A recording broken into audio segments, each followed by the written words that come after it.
Note project. So எப்படி run பண்ணுறதுன்னா close பண்ணணும்.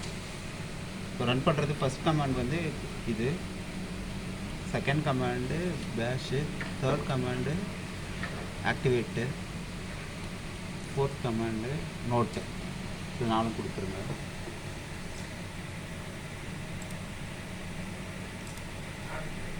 ஸோ கேமரா அந்த மாதிரி ஒரு டைம் வந்துட்டு போகும். அப்படியே வெயிட் பண்ணுங்கள். இன்னும் கேமரா பர்மனெண்ட்டாக ஓப்பன் ஆகும். அதுக்கப்புறம் இந்த நோட்லாம் நீங்கள் காட்டணும். ஓகே, ஸோ நோட்லாம் எடுத்து வச்சுங்க. ஒயிட் பேக்ரவுண்டில் வச்சுக்கணும்.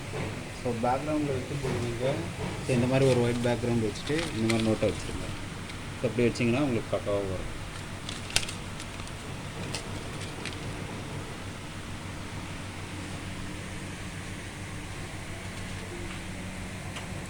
ஸோ இனிஷியலாக இப்படி இருக்கும், டிஸ்டன்ஸ் வந்துகிட்டே இருக்கும்.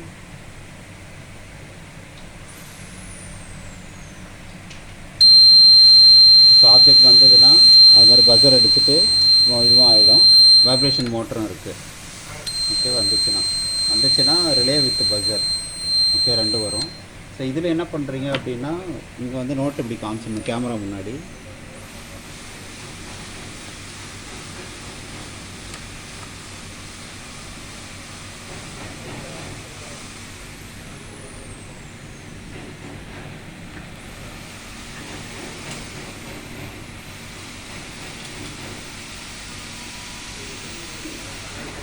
கேமரா முன்னாடி காமிச்சிங்கன்னா இப்படி 200ன்னு வரும். அதில் 200ன்னு வரும். ஸோ 200ன்னு வரும்போது இங்கே ஒரு சுவிட்ச் இருக்கும், அதை ப்ரெஸ் பண்ணிக்கணும். 200 வரும்போது இங்கே சுவிட்ச் இருக்கும், அதை ப்ரெஸ் பண்ணிங்கன்னா டோட்டல் ஆட் ஆகிடும்.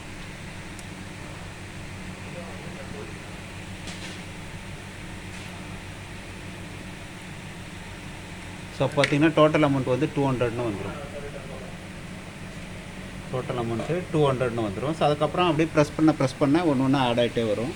உங்களோட கேஷ் மட்டும் நீங்கள் மாற்றி வச்சுக்கலாம். அப்புறம் 100 ருபீஸ் வச்சுக்கலாம். ஓகே, ஸோ இந்த 100 தான் வச்சுருக்கு. ஸோ அதே மாதிரி 50 வச்சுருக்கு. ஸோ அதே மாதிரி 20 வச்சுருக்கு. அப்புறம் 500 வச்சுருக்கு. ஸோ இது எல்லாமே உங்களுக்கு இங்கே தான் தெரியும். நீங்கள் இங்கே எக்ஸாக்டாக இங்கே பார்த்தீங்கன்னா அதோட வேல்யூ வரும். அப்போ வரும்போது நீங்கள் ப்ரெஸ் பண்ணிட்டீங்கன்னா ஆட் ஆகிடும்.